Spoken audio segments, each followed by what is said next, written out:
Any surgery where you expected a certain outcome and वो outcome नहीं आया? Like एक तो आपने अभी amputation वाला share करा, which is a very complex surgery, but a simple surgery where you had success many times, but then in one patient suddenly it didn't work. So मुझे याद आता है, मेरे एक बहुत अच्छे मित्र हैं, पहले तो मेरे पेशेंट थे, अब वो एक मित्र बन चुके हैं. तो मैं किसी एक ऑफिस में गया और मैंने किसी एक मरीज को देखा, मतलब एक नॉर्मल इंसान को देखा, और उनके आई का लिड एक तरफ से नीचे गिरा हुआ था. दोनों आई? एक तरफ का आई लिड, टोसिस जिसे हम बोलते हैं. तो टोसिस हो रखा था एक आई का बाहर, मतलब suddenly, because I am a plastic surgeon और इतने सालों से ये काम कर रहा हूँ, तो एक तरह से कहते हैं कि नज़रिया बन गया है कि हर इंसान का हम एक आकलन करने लगते हैं, उसको चेहरे को देखने लगते हैं कि क्या अच्छा हो सकता है या क्या बुरा है इसके अंदर. सो मैं उनका एक आकलन कर रहा था एंड समहाउ वो मेरे से बात भी नहीं कर रहे थे, सामने बैठे थे. तो मैंने उनको जस्ट ऐसे ही प्रॉम्प्ट किया कि सर ये आपकी आँख की जो प्रॉब्लम है ये कब से है, और मैंने उनके बारे में कुछ बात जानने की कोशिश की. और उन्हें बताया कि हाँ मेरी आँख में तकलीफ़ है, अचानक से हो गई थी और मैंने कभी सोचा नहीं इसके बारे में. तो मैंने उनको एक चीज़ बताई कि ठीक है, हमारे पास स्टोसिस का एक इलाज है, हम सर्जिकल इसको ठीक कर सकते हैं, हमने बहुत बार ये सर्जरी की है and it is very rewarding, तो आपकी आई ठीक हो जाएगी. सो ठीक है. तो उन्होंने कहा ठीक है. कोई ऐसा डॉक्टर उनको मिला नहीं, या उन्होंने कभी किसी डॉक्टर के साथ अप्रोच भी नहीं किया.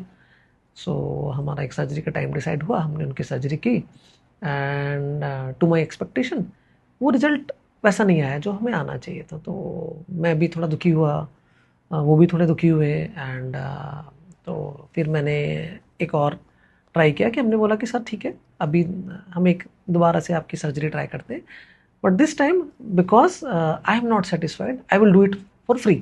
Like I will not charge it for you, not because कोई कॉम्प्लिकेशन है, but I want to help you, और मैं शायद आपको उतने तरह से हेल्प नहीं कर पाया, तो I will do your surgery free, trying to make it work again. And somehow again it didn't work. Right? So now मैं बहुत दुखी भी हुआ, परेशान भी हुआ, बट somehow मैंने लगा कि शायद वो इतना इतनी सिंपल सर्जरी हो क्यों नहीं रही, वो रिजल्ट क्यों नहीं आ रहा है. ये तो बहुत कॉमन सी सर्जरी है, रूटीनली करते हैं, बहुत जल्दी रिजल्ट आ जाते हैं, मे बी समटाइम्स तो ऑन टेबल ही दिखने लगते हैं रिजल्ट आ गया. तो फिर आई थिंक मैंने एक बार उनसे दोबारा से मुलाकात की और मैंने ये समझने की कोशिश की कि सर आप मुझे बताइए कि एग्जैक्टली ये हुआ क्यों था, ये क्या रीज़न क्या है, क्यों ऐसा है. आपने बोला था कि अचानक से हो गया तो ये ठीक हो जाना चाहिए. सो देन उन्होंने कुछ ऐसी स्टोरी एक बताई, आई डोंट नो कि शायद वो आपके शो में ये शेयर करना चाहिए कि नहीं, लेकिन अगर आप मुझे अलाउ करेंगे, नहीं, प्लीज. अगर मुझे अलाउ करेंगे, तो ही सेड कि व्हेन ही वाज यंग, तो ही वाज इनटू आध्यात्म में थे, और उन्होंने काशी वगैरह जाकर और बहुत सारी ये विद्याएं लेने की कोशिश की. मेडिकल में इसको लोग नहीं मानते हैं शायद, मतलब, लेकिन जो उनकी स्टोरी है मैं आपको वो बता रहा हूँ. तो अध्यात्म की उनको जानकारी ली और जो भी बड़े बड़े रिलीजियस गुरुज थे वो उनके पास उधर रहे और उनके पास उन्होंने काफ़ी ज्ञान अर्जित किया. और जब उनका ये फाइनल ज्ञान या फाइनल उनको डिग्री जब मिलनी थी उस ज्ञान की, तो सडनली समथिंग हैपेंड एंड उनकी ये आई टोसिस हो गई. So and I was like sir ये चीज़ आपने मुझे पहले क्यों नहीं बताई, because this is a very crucial information. मुझे मतलब हमने इस तरह से सोचा ही नहीं था कभी.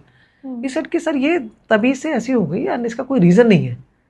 ये और so, इनके जो गुरु या जिनसे भी उन्होंने हाँ, तो उनके जो गुरु ने उनको ये बताया कि ये बिकॉज जब आपको ये जो सिद्धि मिली है, ये सिद्धि मिलने की वजह से एक तरह से उनकी जो भी उनका जो गुरु हैं, उन्होंने ये आपका एक पार्ट उस सिद्धि के बदले में ऐसे गुरु दक्षिणा ले लिया है. ठीक है. सो ये चीज़ है और आप कितना भी इसको कोशिश कर लो ये कभी करेक्ट नहीं होगी. ठीक है. तो टू बी ऑनेस्ट मैं भी मतलब इतना इन चीज़ों को नहीं मानता हूँ, लेकिन this is one touching story. मुझे भी लगा कि शायद मैं कुछ क्यों नहीं कर पा रहा हूँ. हो सकता है मैं ये नहीं कह रहा कि शायद यही वजह हो, लेकिन ये एक रीज़न रहा. एंड मेरे वो पेशेंट वो कभी भी दुखी नहीं हुए ना. मतलब बहुत सारे पेशेंट होते हैं अगर रिजल्ट उतना अच्छा नहीं होता है तो वो ऐसा फील करने लगते हैं कि डॉक्टर ने हमारे से चीट किया या ये क्यों नहीं अच्छा हुआ. And he was never unhappy about it. He said कि सर आप ट्राई कर लो, मुझे बताइए नहीं होना है, बट क्योंकि आपका भाव अच्छा है कि आपकी ये इच्छा है कि आप इसे करना चाहते हो मेरे लिए, तो मैं आपको मना नहीं करूँगा, लेकिन मुझे बताइए ठीक नहीं हो सकता है और आप कितना भी कोशिश कर लो। And from that this he said after the second surgery, not before. After second surgery and from that day onwards we become very good friends. हम बहुत क्लोज फ्रेंड्स हैं। मुझे बहुत सारी चीज़ों में जब मेरा कहते हैं ना मन शांत नहीं होता है तो मैं उनसे बात करता हूँ, और as a friend, not as a कि वो कोई आध्यात्मिक गुरु हैं। और वो मुझे बहुत सारी ऐसी राय दे देते हैं और ऐसी बातें बता जाते हैं जो शायद मुझे पता होती हैं और मैं मानने को तैयार नहीं होता हूँ, जो मैं मान लेता हूँ। और उनसे, उनके साथ मिलने से मुझे बहुत लाइफ में चेंज आया है। तो बहुत सारे लोग आपको आपकी जर्नी में ऐसे मिलते हैं जो आपको ऐसे ज्ञान या दे जाते हैं जो एज ए डॉक्टर या एज ए साइंस समझना शायद थोड़ा सा मुश्किल है, बट उनसे मिलने के बाद मुझे कभी कभी इन चीज़ों में थोड़ा सा भरोसा होने लगा है कि हाँ ऐसी चीज़ें हो सकती हैं और कुछ चीज़ें शायद ह्यूमन के बियॉन्ड भी हैं। अगर यही बात उन्होंने आपको उनकी फर्स्ट सर्जरी से पहले बोली होती तो आप मानते? अगर टू बी फ्रैंक शायद मैं नहीं मानता, ठीक है।